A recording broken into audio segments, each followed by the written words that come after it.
We used to do everything ourselves here on the farm, raising beef, pork, chicken for meat and eggs, turkeys, we had horses, we even did a garden at one point. And I told myself we were being efficient. In hindsight, I think we were actually just being busy, and there's a big difference. There comes a point when you're farming, when you're running a farm, that doing everything yourself, it stops being efficient and more becomes the reason why you can't grow your farm. This video is about that very thing, about one of the hardest things I've had to admit as a farmer, and that's that my time has a price and I wasn't charging for it. Welcome back. This is Module 10. We're going to talk about buying back your time. Some farmers are going to find this a little controversial, and I don't blame you. You know, I don't want this to be controversial. Unfortunately, it is a little bit, and part of it is because of the culture of farming, that, you know, we do everything ourselves. Everything's DIY, we don't need help, and I think to some farmers that's a detriment, and we're going to talk about that today. This is a lesson I learned the hard way running Longbottom Farm. We started out, you know, like any other farm, with a couple animals, a couple cows, a couple chickens, and things sort of progressed from there. It was my belief, and not necessarily that it's even wrong, that the more enterprises we had, the more product offerings we would have, the more customers and sales we would have.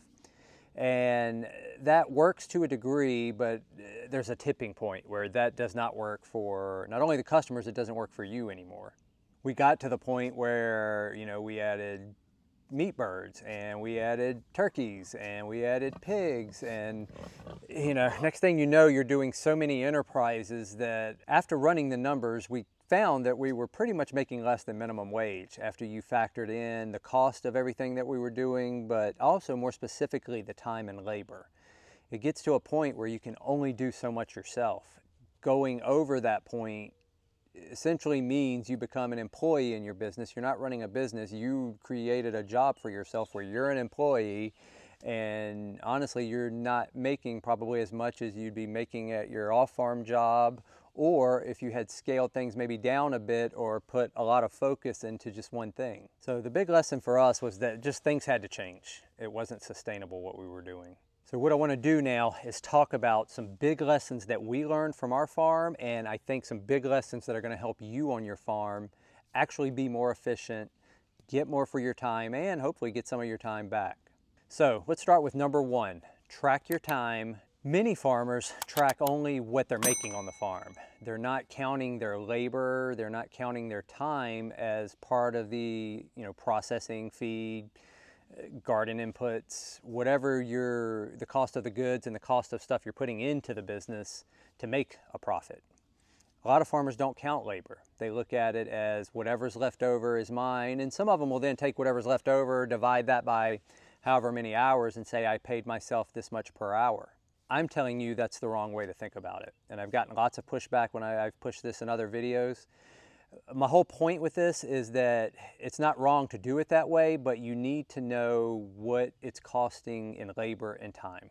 If you're counting yourself as an employee and you're paying yourself, that's all fine. You can count that. But that's technically not profit. Profit is what your business makes after all of your expenses. And one of those expenses is labor, the work that needs to be done to create said product, business, service, whatever you're doing. And that has to be counted as an expense. Then typically what's left after all of the expenses, including the labor, is your profit margin. And the margin is the difference between what it cost you to do that farming enterprise and the money you have left over after you've paid for all of those costs. If you're only looking at farm revenue and how much you're making, I mean, it's a half-truth. You don't have all the information you need to make a good decision about that enterprise. Let's say, just for an example, you raise 200 meat chickens. You sell those birds for $6 a pound, and let's say that after all is said and done, you have $400. And this is just saying that you counted your cost of feed, bedding, you're not counting labor. Let's just say just your actual money that you spent out, that after all is said and done, you have $400 after those 200 birds. But then let's say you do factor in your labor and you realized it costed you, or it took you 16 hours to do all that work. Therefore, you've essentially paid yourself about $25 an hour if you take that 400, break it down by 16. And that includes if you're processing them, moving the tractors every day, hauling the feed out to them, really just all the time it took you to do all the things to produce that many birds. So you've paid yourself $25 an hour. And for some, that's not bad.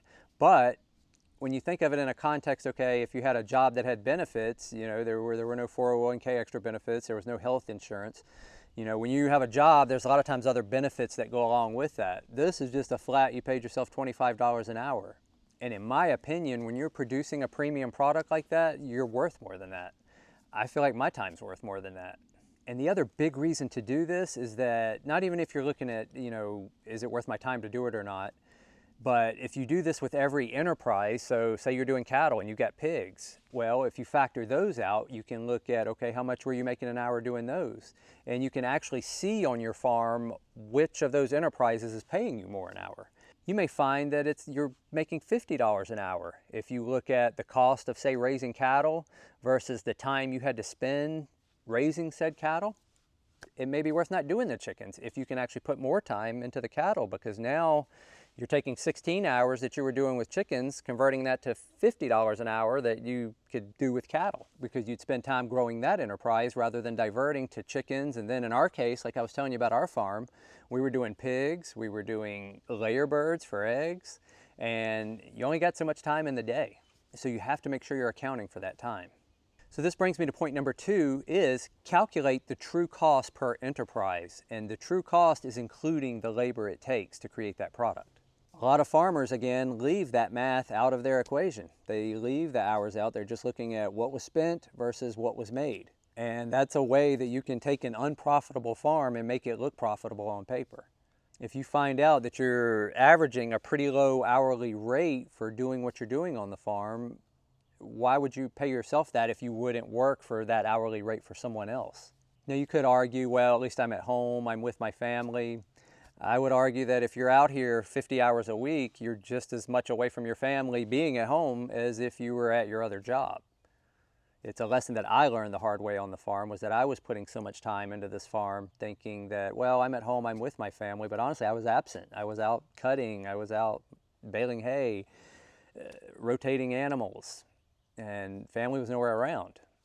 Dad was too busy to be at the house to do things. So that's a fallacy. Don't fall into that. So that was just, in our case, a realization that I had for my farm, but I think a lot of other farmers may come to that realization at some time as well, especially when you spread yourself out really thin with multiple enterprises.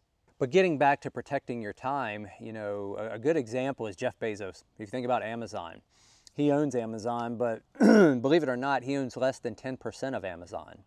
Reason being is he has sold off a lot of parts of that company to people that have helped grow that company so he could get his time back.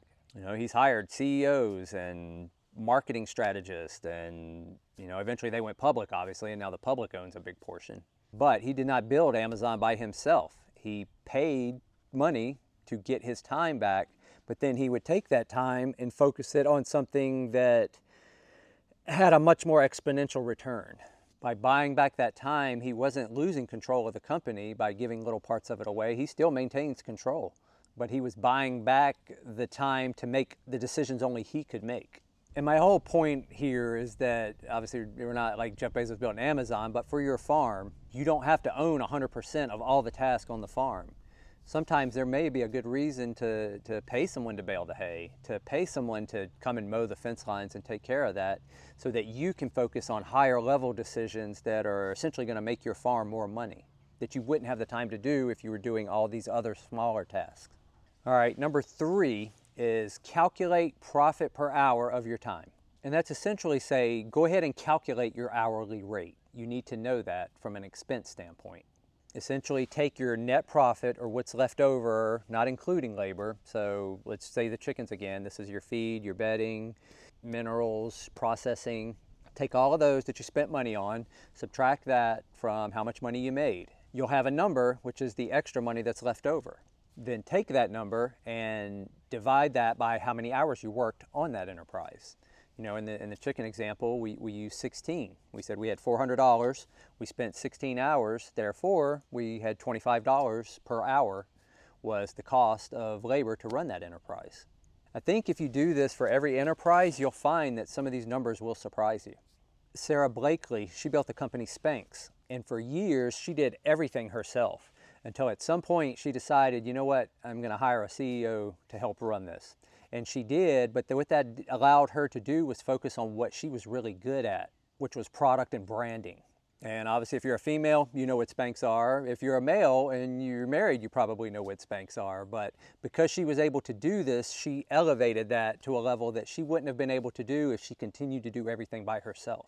She was able to get her best work back, and she was able to spend her time where it mattered the most and stop spending it everywhere else.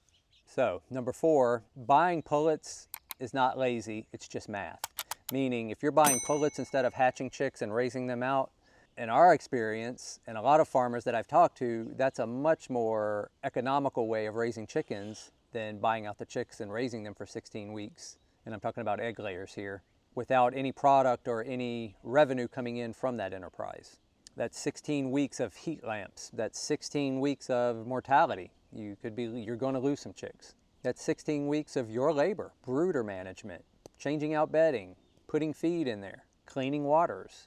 The question in this scenario isn't what costs less per bird, it's which one costs less per hour of your life. We are the only people that can run our farm. We are the only one that can make the important decisions for our farm. We're the ones that need to be talking to the customers. We're the ones that need to be making the big decisions that grow our farm. And a huge part of that, I would say the main part of that, is protecting your time, because if you don't have the time to make these bigger decisions, these important decisions, and you're spending all your time doing stuff that possibly other people could be doing for a fraction of what it would cost you to do, then that's time that, again, you can't grow your business, make it efficient, and get it to where it needs to be.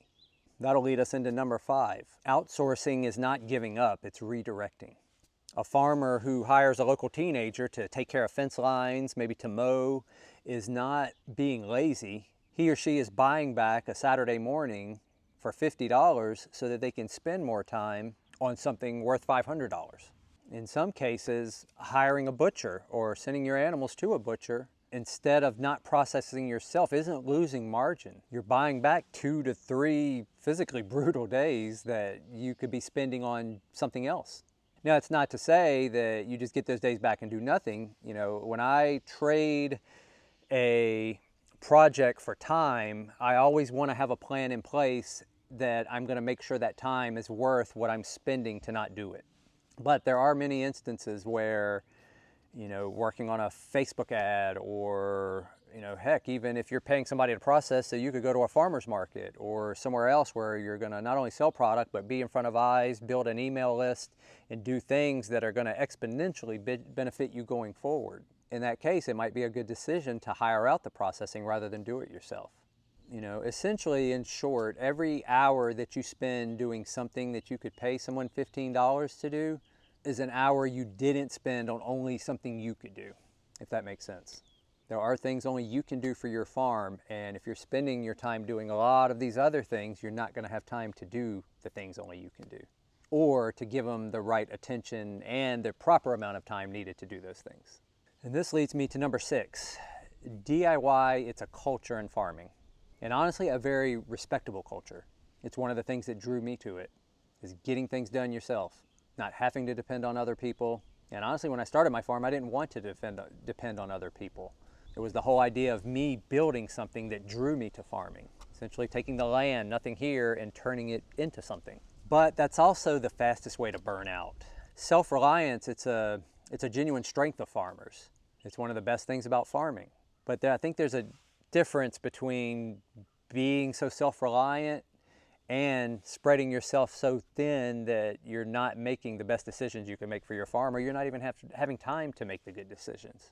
The farmers that really do well, that really, you know, grow their farms up and do it in a way where they're not just totally burned out, are the ones who figure out early what they can do, but also how they can protect their time.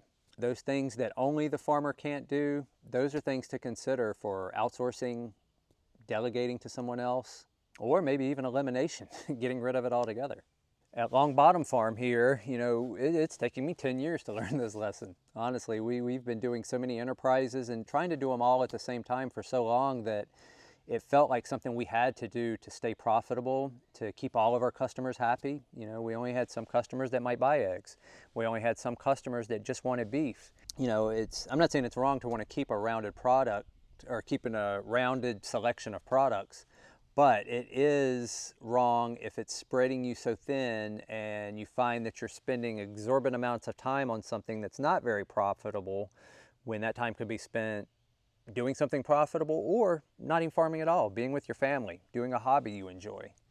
You know, that's a couple years ago, this evolved into the part-time farmer. And the reason being is that, at least from my context, you know, I work an off-farm job like probably many of you, and I realized that yes, I still wanted to grow this farm to a profitable level, but I found that we stretched ourselves so thin, and the profit we were making, and that's actually looking at the labor we were spending doing the things that we're doing, just wasn't panning out. Some of the things specifically for us, one is eggs. Eggs are a huge seller. They sell really fast. Everybody eats them. They're cheap, so they're a cheap price point, meaning customers don't have to spend a lot to get them.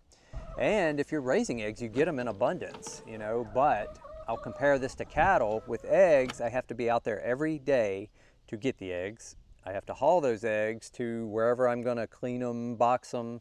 They have to go into packages. They have to be labeled, dated. They have to go in a fridge. They have to be in an order so that it's first in, first out. And then that doesn't even count when someone buys eggs. Okay, I've got to get those orders together, get them in the fridge. There's moving the chickens, which has nothing to do with the eggs. We like to keep ours on pasture, so moving them to pasture, we realized that we were doing so much work or spending so much of time on just eggs compared to all the other enterprises on the farm that this year we're getting rid of them. We're not going to do eggs anymore. That's just because looking at how much we were making, it wasn't worth it. We penciled out with our eggs that we were probably paying ourselves, and this is charging $6 an hour, we were paying ourselves about $10 an hour to do eggs. And again, it's a great product to have to bundle with other products. Again, it just brings people in, but at the same time, that is not worth my time. I could spend that time doing way more efficient, profitable things that are going to help my farm grow than continuing to do that for $10 an hour. Now, could I pay someone? That's always an option. I could pay someone, but is someone going to work for $10 an hour?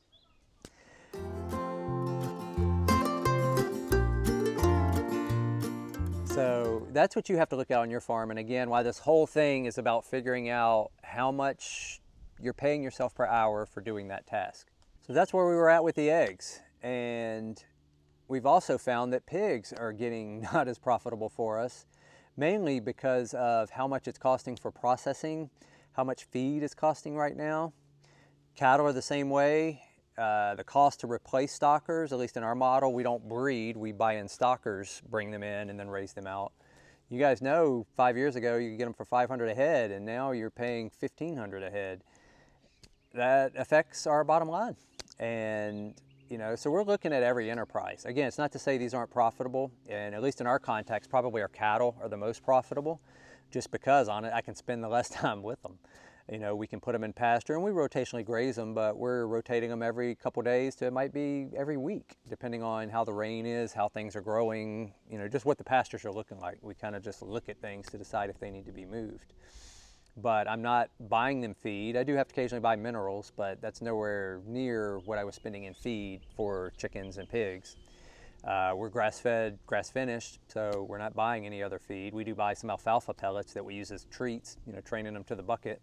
And then honestly, processing compared to, you know, I'll take a pig in and I'll get back, you know, 150, 175 pounds, and I paid $450 to process that, where I will take a cow in or a head of beef and I'll pay $800 to get it processed, but I'm going to get back 400 and some pounds of meat. You're getting a whole lot more back for your processing buck. And it's just a reality of everything being inflated right now and the cost of things. But again, it's to evaluating your systems and evaluating the time that you're spending on these enterprises. And for us right now, it's really just cattle. That's what we're kind of leaning to, getting rid of the pigs, chickens, the meat birds. I haven't actually done those numbers for this year yet, but they're not going to be great. And a big part of that too is scale. You know, we're fairly small scale. We did 400 birds this year, and not a lot, but we had some issues with processing where we took some birds in, they didn't get processed like we wanted, and just that costed us money, and we just decided that, you know what, we're going to cut those out this year too. And this will be an experiment for us, is taking this time now that we have this extra time and seeing what we can do different with the other enterprises, or taking some of that time and maybe seeing what we don't have to do with the enterprises, just spending time with family. You know, we live on a river, and we've been in that river maybe 5 times in 10 years since we've lived here, and that's kind of sad, you know, and part of it's because we've been so spread thin on the farm and our other jobs, so we're going to focus some more on that stuff. And this is all just to say, this is what I want you to do with your farm. Determine whether these things are profitable, but also think about the life that you want. You know, do you want to be spread where you're working 50 hours a week? Honestly, it's your farm, you're on your property doing it, but in the end, is that what you want? Is that giving you time to do the other things that you want? Is that time that you're spending worth, you know, going to spend a day or two at your off-farm job? You know, you have to compare those two. And so to end this, I know this could make some farmers defensive, and that is not my goal at all. Self-reliance, like I said, that's a strength. The DIY attitude, that's a strength. And this is by no means an attack on that. This is just simply, it's a numbers conversation. It's just strictly about numbers.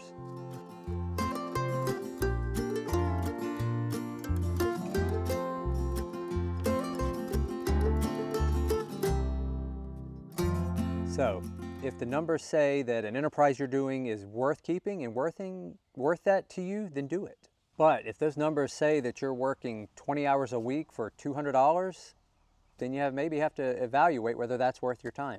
And that's definitely just information, numbers-wise, that's worth having. The goal isn't to do less. The goal is for a farm that works with your life, not runs it. So I hope you guys found this helpful. And next week, we are wrapping up this free course, Part-Time Farmer Playbook. And it's going to be what I call the reality check. And this will kind of tie everything in together. Again, the whole purpose of these videos is just to share what's worked on our farm, what hasn't, hopefully give you some different ways of looking at things. It's not to say it's right or it's wrong. It's just something that we've done, and hopefully it'll give you some other ideas for your farm and some ways that hopefully you can not only be more profitable, but enjoy your farm more, not be working all the time, and actually live that romantic side of the farm. And if you are a farm that's actively selling stuff, you're dealing with DMs, text messages, phone calls, and you want to get rid of all that, that's what we do at Homegrown Hosting. We built a website system for farmers where you can sell online, tell your story, and it works for you 24/7, whether you're out in the field working or sleeping. So fill out the 5-minute questionnaire at homegrownhosting.com. I'll get back to you within a day or so with a quote and a plan for your farm. Okay guys, again, we'll have the last video of this module next week, and until then, we'll catch you in the next one. Bye.